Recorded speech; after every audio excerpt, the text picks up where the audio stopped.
Dah, maksudnya apa itu dicoret tulisan gobloknya, ha? Ya nggak tahu. Tanya sono sama Pak Ee. Hah? Emang Pak E itu dari dulu pilih kasih sama lu? Tahu, udah jelas-jelas lu ikutan bolos juga.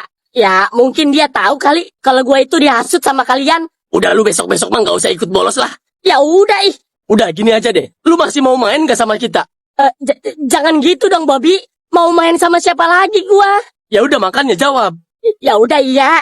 Oke, berhubung udah kepalang tanggung, gimana kalau kita bikin geng? Boleh juga. Boleh juga. Apa nama gengnya? Geng 4G. Keren kan? Apaan geng 4G? Geng Porci. Geng 4G. Goblok, goblok, goblok, goblok. Gimana? Boleh juga. Enggak. Apaan? Gua nggak mau dibilang goblok. Ya lu maunya dibilang apa, Lu bego? maunya apa sih? G yang satunya ganteng. Jadi goblok, ganteng. Gimana? Setuju. Gue dengar kabar itu dari ayah, datar aja nada suaranya. Kayak lagi ngomong soal orang jauh yang nggak ada hubungannya sama hidup dia. Nenek meninggal katanya, dan di detik itu dada gue kerasa aneh. Bukan kaget, tapi kosong. Ayah bahkan bilang, dia nggak mau melayat, nggak mau ngurus apapun, dan anehnya gue nggak bisa marah. Mungkin karena dia tetap orang tua gue. Mungkin karena sejak lama gue belajar kalau marah ke dia cuma bikin capek sendiri. Setiap orang akan nanggung perbuatannya masing-masing, cepat atau lambat. Yang ada di kepala gue sekarang cuma satu. Gue harus cari alamat nenek, gue harus cari Dion. Saudara tiri gue yang selama ini cuma jadi nama di cerita lama. Gue jujur nggak kenal dia. Nggak pernah ngobrol, nggak pernah ketemu. Bahkan wajahnya pun gue nggak tahu. Yang gue tahu cuma satu hal. Dia anak dari perempuan yang dulu ayah nikahi. Dan entah kenapa perasaan gue bilang hidupnya pasti nggak gampang. Mungkin malah lebih berat dari hidup gue sendiri. Lucu ya, orang yang nggak kita kenal justru bisa kerasa dekat karena nasib. Kisah Dion ini kayak cermin retak dari hidup gue. Sama-sama tumbuh dengan sisa cerita orang tua, sama-sama harus dewasa sebelum waktunya. Dan kalau memang ini jalannya, mungkin tugas gue sekarang bukan sekadar datang sebagai keluarga, tapi sebagai manusia yang mau bertanggung jawab atas hubungan yang nggak pernah dia minta. Gue nggak tahu apa yang bisa gue kasih ke Dion. Gue bukan orang sukses, gue juga masih berantakan. Tapi setidaknya gue bisa hadir, setidaknya gue bisa dengerin. Setidaknya untuk terakhir kalinya gue bisa melakukan sesuatu yang benar. Entah itu menutup luka lama atau malah membuka lembaran baru. Siapa yang tahu masa depan gak pernah kasih bocoran. Untuk nenek, gue minta maaf. Maafin ayah Robert ya. Dia keras, dia penuh ego. Tapi mungkin hidup juga keras sama dia. Walau itu gak jadi alasan. Gue ingat nenek yang baik sama gue waktu kecil. Ingat tangan yang pernah nenangin gue. Walau setelah itu nenek dibawa pergi oleh ayah entah kemana, dan gue kehilangan jejak, kehilangan kabar, kehilangan kesempatan buat bilang terima kasih. Sekarang gue akhirnya dapat alamat nenek. Ironisnya justru di saat gue nggak bisa lagi lihat senyum hangat itu. Tapi mungkin ini bukan soal terlambat, mungkin ini soal tanggung jawab yang baru dimulai. Gue datang bukan cuma buat perpisahan, tapi buat kenalan dengan Dion, buat bilang kalau dia nggak sendirian, dan kalau memang hidup mempertemukan kami di titik ini, mungkin dari kehilangan ini bisa lahir sesuatu yang baru, entah persahabatan, entah keluarga, entah sekadar dua orang yang saling menguatkan tanpa janji apapun. Gue cuma tahu satu hal, gue nggak mau lari, gue nggak mau pura-pura nggak tahu seperti ayah. Kalau ini kesempatan terakhir gue untuk berbuat baik, gue akan jalanin, sisanya biar waktu yang jawab.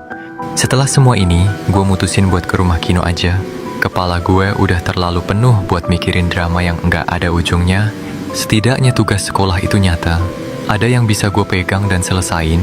Hidup kadang cuman butuh hal sederhana biar nggak makin berantakan. Duduk, ngerjain soal, mikir pelan-pelan tanpa harus nyelam terlalu dalam ke luka lama. Soal mereka yang dulu bareng gue, kalau akhirnya mereka milih balik, nolak berubah, atau bahkan nggak mau temenan lagi sama gue, ya nggak apa-apa, gue capek maksa orang buat tumbuh bareng. Sekarang gue sadar, nggak semua orang mau jalan ke arah yang sama, dan itu bukan tugas gue buat nyeret mereka. Kalau mereka milih jadi black, itu urusan mereka, gue udah coba. Sisanya bukan salah gue. Malah justru sekarang kayak momen yang pas buat mulai sesuatu yang baru. Geng baru, bukan buat gaya-gayaan, bukan buat sok kuat, tapi buat jadi manusia beneran. Gue kebayang nama sederhana tapi bermakna. Geng Kroto, kecil tapi kerja, kecil tapi kuat, isinya Kino, gue, Peto. Nama-nama yang mungkin gak dianggap siapa-siapa, tapi gue tahu kami saling jaga. Geng yang nggak ninggalin temen pas susah, geng yang kalau satu jatuh yang lain narik, geng yang ngerti rasanya hidup pas-pasan tapi tetap mau berbagi. Gotong royong bukan cuma kata tapi kebiasaan, saling bantu tanpa hitung-hitungan, tanpa gengsi, tanpa harus terlihat hebat di mata siapapun. Kadang gue mikir, apa Dio nanti mau gabung ya? Gue bahkan belum kenal dia beneran, tapi entah kenapa gue ngerasa dia tipe orang yang ngerti arti bertahan.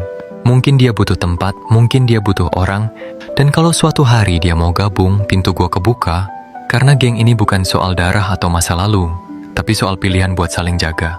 Gue capek hidup sendiri dalam keramaian. Gue pengen hidup rame tapi nggak sendirian. Gue pengen punya lingkaran kecil yang saling percaya, yang kalau dunia runtuh kami tetap berdiri bareng. Walau gemetar, walau takut, tapi nggak lari. Kalau nantinya geng Kroto cuma berempat, ya itu cukup. Kalau bertambah, ya alhamdulillah, yang penting manfaat, yang penting ada nilai. Gue nggak mau lagi hidup cuma buat bertahan. Gue mau hidup buat berguna, sekecil apapun, dan mungkin ini awalnya. Dari keputusan sederhana, ke rumah Kino, ngerjain tugas, ninggalin masa lalu yang nggak mau berubah, dan mulai bangun masa depan dengan orang-orang yang mau saling pegang tangan. Meski tangan kami penuh luka. Ngomong-ngomong, di sela semua pikiran ini, kepala gue sempet nyangkut ke satu nama lagi, Olive, kakaknya Kino. Gue nggak tahu itu perasaan gue doang, atau emang ada sesuatu yang beda, tapi cara dia ke gue tuh intens. Bukan lebay, tapi perhatian kecil yang konsisten. Cara nanya, cara lihat, cara dengerin. Beda sama orang lain yang biasanya cuma lihat gue sebagai temennya Kino, atau Robert yang dulu ribut. Gue nggak mau gedein arti. Bisa jadi gue kegeeran. Bisa jadi dia cuma orang baik yang emang ramah. Dan jujur aja, iya dia cantik. Itu fakta, tapi cantik doang nggak cukup buat bikin gue belok arah sekarang. Kepala gue lagi di fase yang nggak bisa kebagi. Terlalu banyak yang harus dibenerin sebelum mikirin hal-hal yang bikin hati seneng sementara. Gue belajar dari hidup gue sendiri. Hidup yang happy tapi rapuh, itu cepet runtuh. Gue udah lihat contohnya terlalu dekat.